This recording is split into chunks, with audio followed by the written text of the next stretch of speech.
Hi friends, I am Abhishek. Welcome to my YouTube channel the ocean of Shiksha. तो अभी जो हम वीडियो डिस्कस कर रहे हैं वो एम लक्ष्मीकांत का जो हमारा 27th चैप्टर है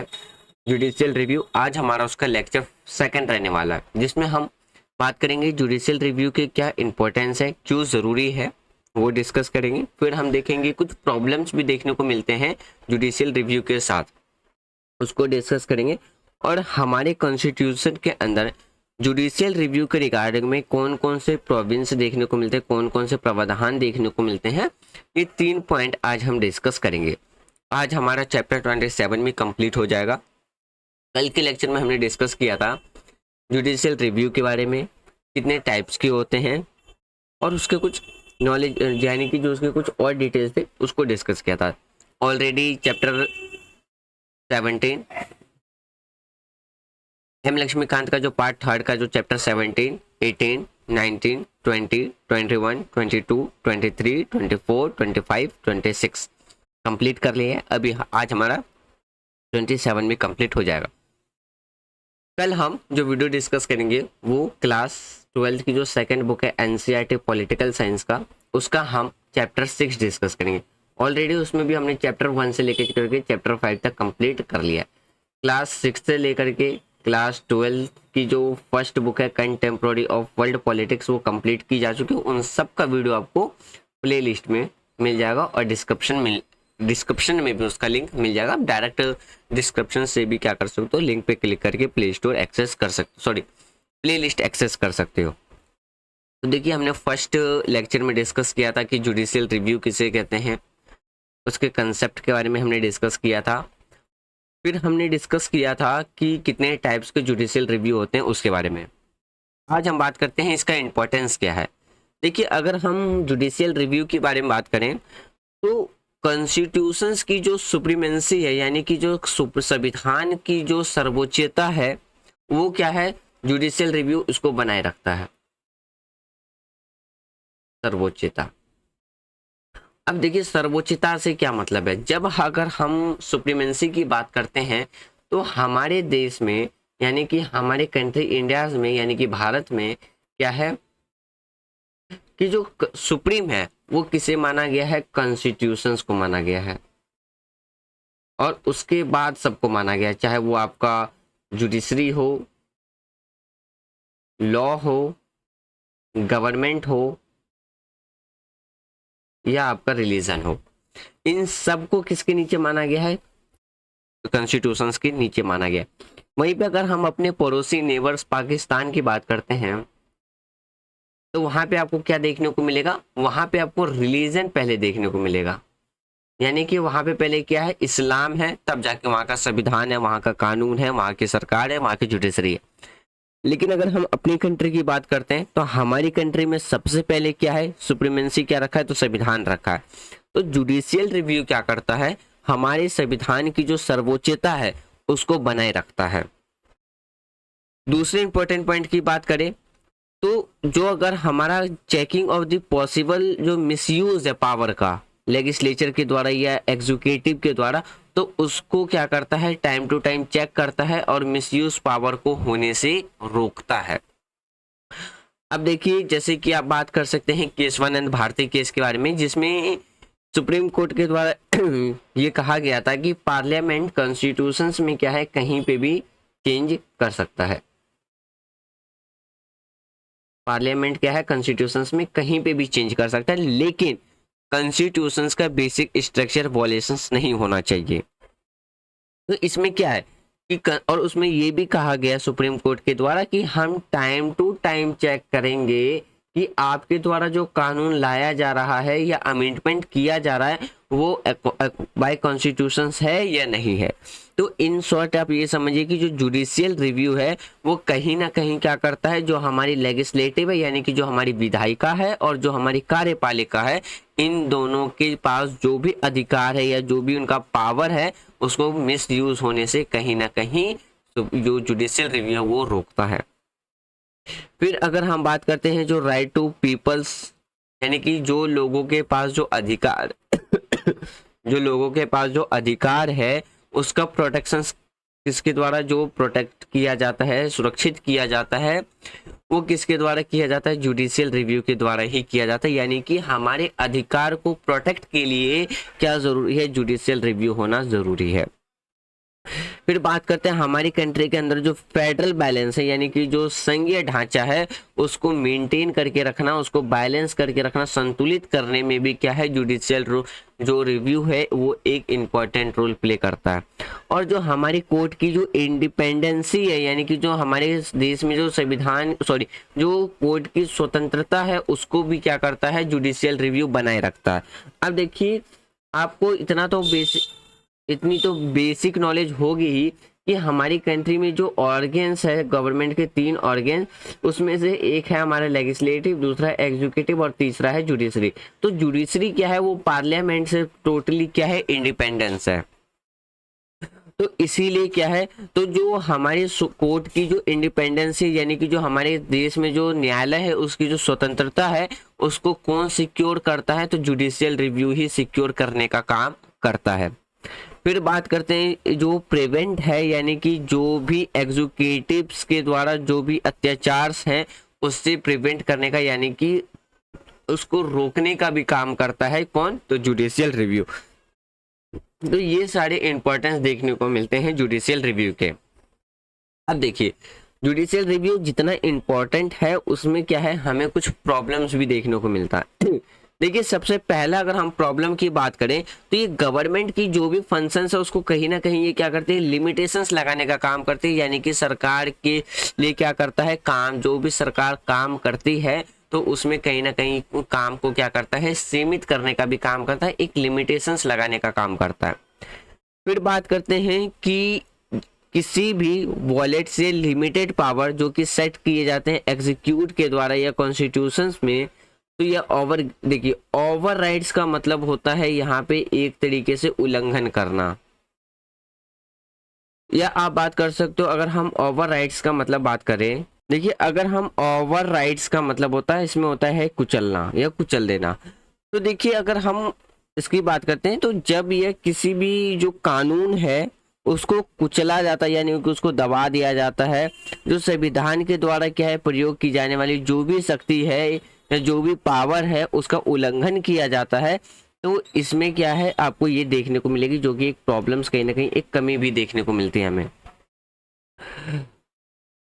फिर बात करते हैं कि हमारे कंट्री के अंदर यानी कि भारत में जो पावर्स हैं यानी कि शक्तियों के बजाय क्या है, कार्य जो वर्क है यानी कि जो फंक्शंस है उसको क्या किया जाता है, तो उसको रेदर देन पावर फॉलोड किया जाता है। इसका मतलब क्या है, जो भी हमारे देश के अंदर जो शक्तियां हैं शक्तियों के बजाय क्या है, कार्य की जो पृथकीकरण है, पृथकीकरण का मतलब होता है एक तरीके से सेपरेशंस करना का पालन किया जाता है। अब जैसे देखिए इसमें अगर हम बात करते हैं इस कंसेप्ट की बात करें तो जो सेपरेशंस ऑफ पावर है, सेपरेशंस ऑफ पावर का मतलब होता है कि शक्तियों का बंटवारा हो जाना, कि जो शक्तियों का बंटवारा जो किया जाता है इसकी अवधारणा का क्या है,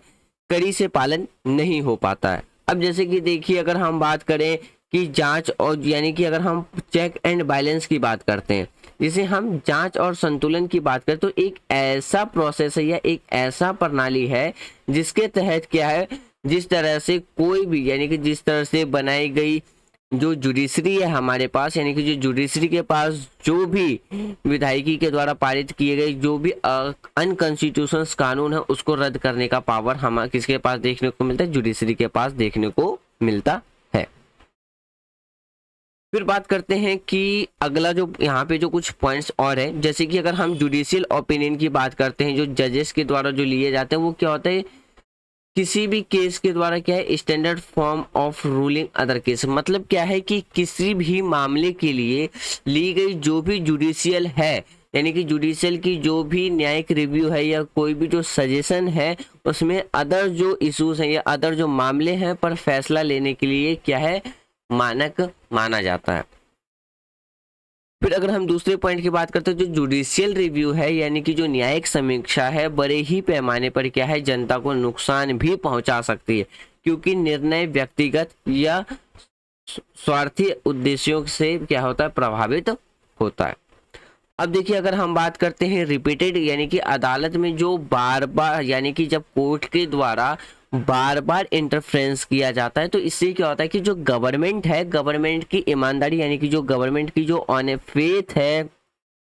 पीपल्स की, यानी कि जनता की जो भी सरकार के ऊपर आस्था है, ईमानदारी है, गुणवत्ता है, दक्षता है, तो उससे क्या होता है पब्लिक का विश्वास उठने लगता है अपनी गवर्नमेंट से। तो ये हमें कुछ कमियां नजर आती है किसकी, तो जुडिशियल रिव्यू की।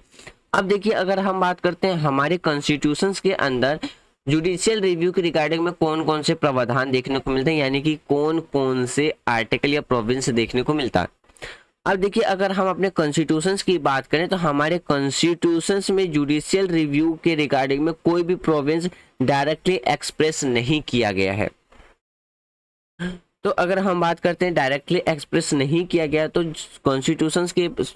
यानी कि सुप्रीम कोर्ट के पास कैसे पावर्स आता है जुडिशियल रिव्यू का। तो अगर हम जुडिशियल रिव्यू की बात करते हैं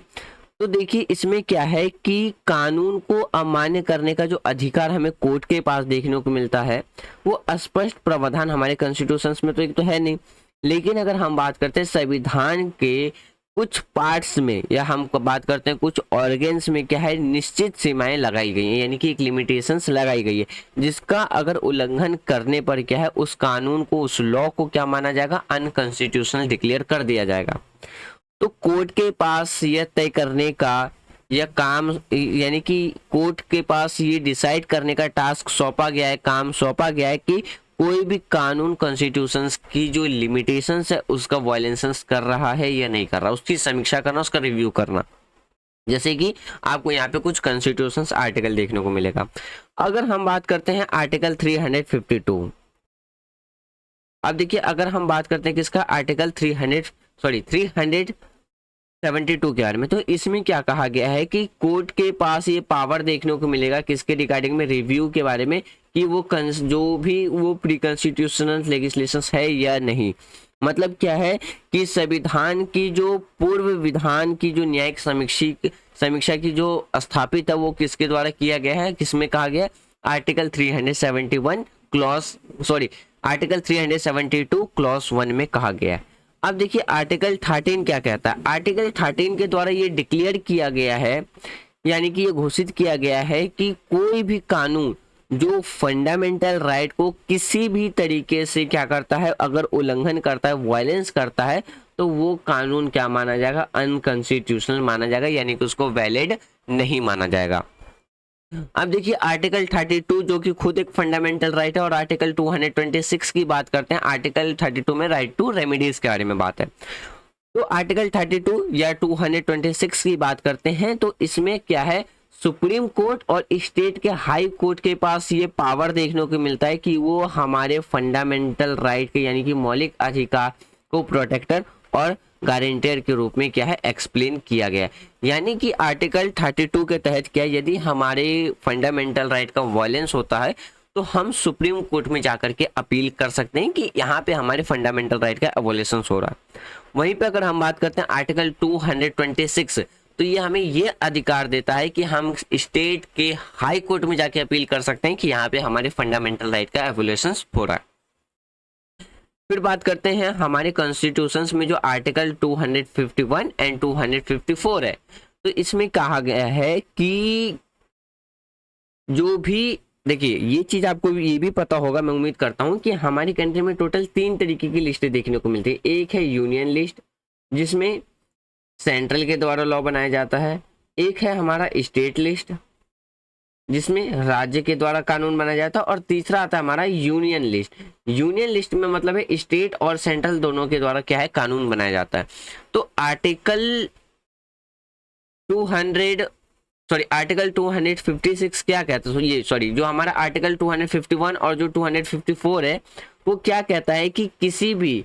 यूनियन लिस्ट में अगर कोई स्टेट और सेंट्रल के द्वारा कोई कानून बनाया जाता है, लॉ बनाया जाता है, तो वहां पे स्टेट का लॉ वैलिड नहीं माना जाएगा, वहां पे सेंट्रल का लॉ वैलिड माना जाएगा। ये किस में रखा गया, आर्टिकल 251 एंड आर्टिकल 254 में बात कही गई है। आर्टिकल 243 क्लॉज 3 में बात करें तो इसमें ये इंश्योर किया गया है कि जो स्टेट लेजिस्लेचर है ये exclusive power on matter a parting of state list, यानी कि अब ये समझिए कि आर्टिकल जो हमारा 246 क्लॉज 3 उसमें ये कहा गया है कि जो भी हमारा स्टेट लिस्ट है उससे संबंधित जो भी मामले हैं पर राज्य की जो लेजिस्लेटिव है यानी कि स्टेट का लेजिस्लेटिव या राज्य की जो विधानमंडल है कि विशेष शक्तियों को क्या है सुनिश्चित किया गया है किसमें, तो आर्टिकल 246 क्लॉज 3 में। अब देखिए अगर हम बात करते हैं आर्टिकल 245 इसमें क्या कहा गया है, इसमें कहा गया है कि संसद यानी कि जो हमारा पार्लियामेंट है और स्टेट की जो लेजिस्लेटिव असेंबली है या लेजिस्लेटिव काउंसिल दोनों की शक्तियों का क्या है संविधान के प्रावधान के अधीन रखा गया। आर्टिकल 131 136 के बारे में बात करते हैं तो इसमें यह कहा गया है कि कोर्ट को व्यक्ति के बीच, व्यक्ति और स्टेट के बीच या स्टेट या हम यूनियन के बीच जो भी कॉन्फ्लिक्ट है उसको रिजॉल्व करने का पावर किसके पास है, तो सुप्रीम कोर्ट के पास है। तो ये अधिकार किसके तहत मिलता है सुप्रीम कोर्ट को, आर्टिकल 131 से 136 तक। अब बात करते हैं आर्टिकल 137 के बारे में। देखिए आर्टिकल 137 में ये कहा गया है कि सुप्रीम कोर्ट यानी कि हमारे देश का जो सुप्रीम कोर्ट है को उसके द्वारा ये जजमेंट सुनाया गया था कि किसी भी फैसले या दिए गए आदेश यानी कि जो भी जजमेंट है उसके तहत क्या है कि सुप्रीम कोर्ट अपने फैसले को फिर से रिव्यू कर सकता है, या हम बात करते हैं कि किसी भी क्रिमिनल के मामले में जो भी आदेश पारित किए जाते हैं कि आदेश जो भी पारित किया गया हो उसको दोबारा से रिव्यू करना और केवल तभी रद्द किया जा सकता है जब कोई रिकॉर्ड में स्पष्ट ना हो। तो ये पावर हमें सुप्रीम कोर्ट के पास किसके तहत देखने को मिलता है, आर्टिकल 137 के तहत देखने को मिलता है। तो फ्रेंड्स ये कुछ ऐसे आर्टिकल्स थे जिसमें क्या है कहीं ना कहीं हमें क्या देखने को मिलता है, एक जुडिशियल रिव्यू देखने को मिलता है। तो आज का डिस्कशन यहीं तक था। जो भी मेन चीजें थी इस चैप्टर्स के अंदर वो सारी चीजें मैंने आपको बता दी है। मैं उम्मीद करता हूँ जो भी हमने लेक्चर 1 में एंड लेक्चर 2 में जो डिस्कस किया वो आपको प्रॉपरली समझ में आ गया होगा। यदि कोई भी डाउट हो तो आप अपना डाउट कमेंट बॉक्स में लिख देना। जब हम इसका लेक्चर 28 डिस्कस करेंगे जो कि हमारा जुडिशियल एक्टिविटीज, जिसे हम क्या कहते हैं, जिसे अगर हम हिंदी में कहें जिसे हम न्यायिक सक्रियता भी कहते हैं, तो उसको डिस्कस करने से पहले हम अपने एम लक्ष्मीकांत का जो भी आपका डाउट है उस डाउट को क्लियर करेंगे, तब हम अपने आगे के लेक्चर को डिस्कस करेंगे। वीडियो को रिगार्डिंग में कोई भी सजेशंस देना हो या आपको जो भी फीडबैक देना हो कमेंट बॉक्स ओपन है, आप कमेंट बॉक्स में दे सकते हो। मिलते हैं फ्रेंड्स नेक्स्ट वीडियो जो कि मॉर्निंग की सुबह की करंट अफेयर की वीडियो होगी। तो मैं उम्मीद करता हूँ करंट अफेयर की वीडियो आपको पसंद आ रही होगी, तो आप वीडियो को लाइक कर सकते हैं, शेयर कर सकते हैं एंड चैनल को सब्सक्राइब कर सकते हैं। Thanks for watching friends, take care, जय हिंद।